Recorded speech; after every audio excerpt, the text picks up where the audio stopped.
Welcome to IFAStories, where ancient wisdom meets modern storytelling. Step into the sacred world of Ifa, the Yoruba spiritual system, where every tale carries the power of divination, destiny, and deep cultural insight. Join us as we unravel the mysteries of the Orishas, the divine forces guiding our paths, Orunmila, the Irunmoles, and many more. Each story is a bridge between the past and the present, weaving timeless lessons that inspire, enlighten, and transform.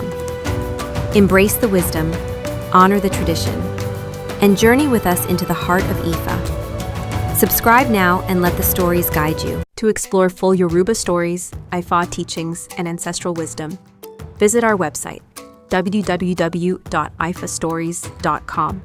Step into the sacred path for more resources and information. How Abaketekete healed Òlà Ajé, the deity of prosperity, Ogbe Ate. Was a renowned awo in heaven, where he was known as Abaketekete. The greatest work he ever performed was the healing of Òlà Ajé, the deity of prosperity, Òlà Ajé in Yoruba or Uwa in Beni. Òlà Ajé had many enemies. At night, they transformed themselves into mice in order to bite her while she slept.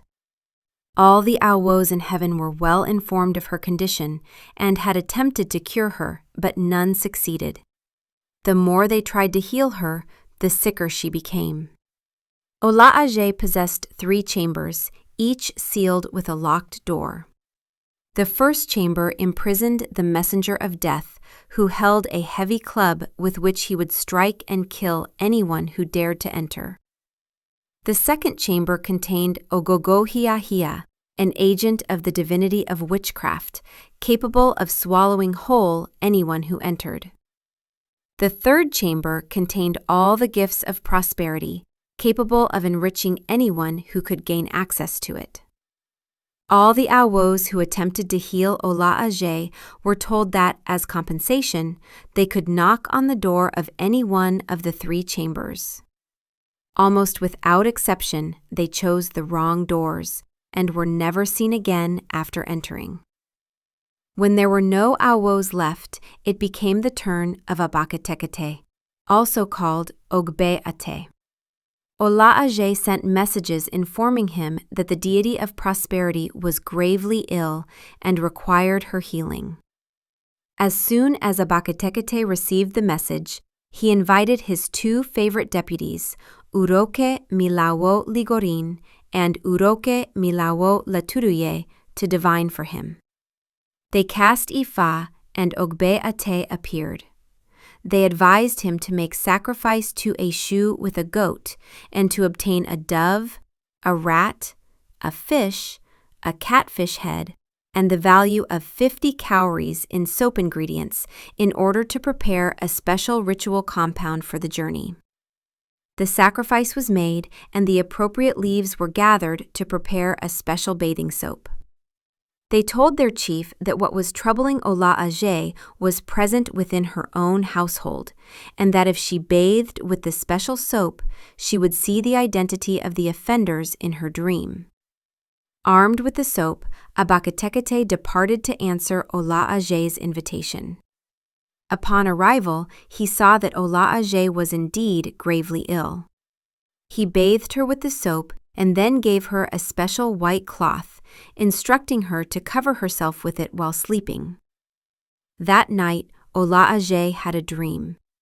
In the dream, she saw one of her servants transform into a mouse and enter her room. Instantly, a cat emerged from the soap container prepared by Abaketekete, chased the mouse, and killed it. Soon afterward, her favorite servant transformed into another enormous rat and entered the room. The cat leapt forward and captured him. One by one, 6 members of the household transformed into rats to attack and bite her, but all were eliminated by the cat. Òlà Ajé slept peacefully for the rest of the night. The following morning, she thanked the awo for curing her illness. Everyone rejoiced. Soon, cries were heard coming from the direction of her aren, or inner residence, for 5 of her wives and her favorite servant did not awaken. Òlà Ajé and the Awo were the only 2 who knew the cause of the mysterious deaths of the conspirators during their sleep. Their bodies were removed and buried far away. 7 days later, Òlà Ajé was completely healed, and the Awo was still staying with her. On the 7th day, the Awo asked permission to return home. To express her gratitude, Òlà Ajé told him to open one of the 3 doors of her treasury and take whatever he desired. As he was about to open one of the doors, Eshu transformed himself into a young boy and brought him water to drink. The boy warned him not to enter the first 2 chambers. He advised him to knock on the doors and, after hearing the sound of 3 gongs, to greet the occupants politely, saying that he was only passing through. The boy told him that the good things were in the 3rd chamber.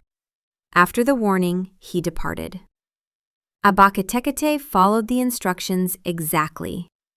When he reached the 3rd door, Abaketekete felt indignant at what appeared to be Òlà Ajé's ingratitude. He thought that if Eshu had not warned him, he would likely already be dead. Instead of opening the door, he decided to cause a disruption in heaven so that Olódùmarè would intervene and judge the true intentions of Òlà Ajé. He began to sing.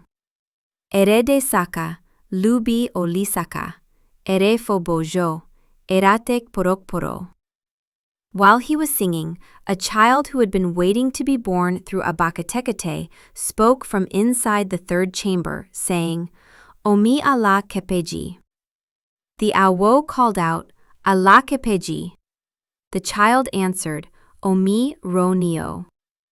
Abaketekete changed the melodic tone of his song and sang, Ma foko du paasan lo rini, ma fo obo gido riyon. Ma fo niyan digi. Owo lonje loni. After this, he knocked on the 3rd door, and a voice asked him to open it. When he opened the door, a child ran toward him and embraced him, holding a crown in his hand. The child gave him the crown and told him to place it upon his head. When Òlà Ajé saw what had occurred, she recognized Abaketekete's achievement in opening the correct door. However, as soon as Abaketekete entered the chamber, Òlà Ajé invoked a spell and the door slammed shut, imprisoning him inside. After 3 days in the chamber, his Ori, guardian spirit, spoke to him and said that he must persevere, for perseverance gives birth to prosperity. Òlà Ajé then decided to give him a final test. She told Abaketekete that she would allow him to return home with all the wealth of the chamber if he could produce a ram, a duck, and a dove. Instantly, Eshu tied together the bones of a ram, a duck, and a dove with a rope, blew them against the wall, and the wall opened to allow the rope to pass through. As soon as the bones entered the chamber, they transformed into living animals. After this miracle, Abaketekete told Òlà Ajé that if she opened the door, she would see the animals.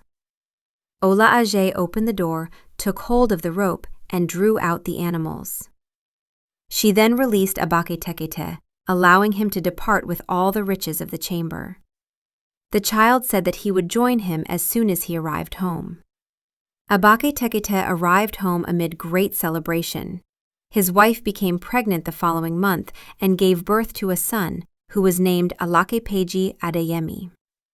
When this Odù manifests in Igbodu, the person is instructed to serve the newly consecrated Ifá with a ram, a duck, and a dove, and to serve Eshu with a goat. The person must be warned that shortly after preparing the Ifá, an event may occur that could lead to arrest or confinement. However, if the sacrifices are performed in advance, the person will be released, and the incident will mark the beginning of prosperity. After the completion of the Ifá ceremony, the person will have a child who will be named Adeyemi or Alakepeji.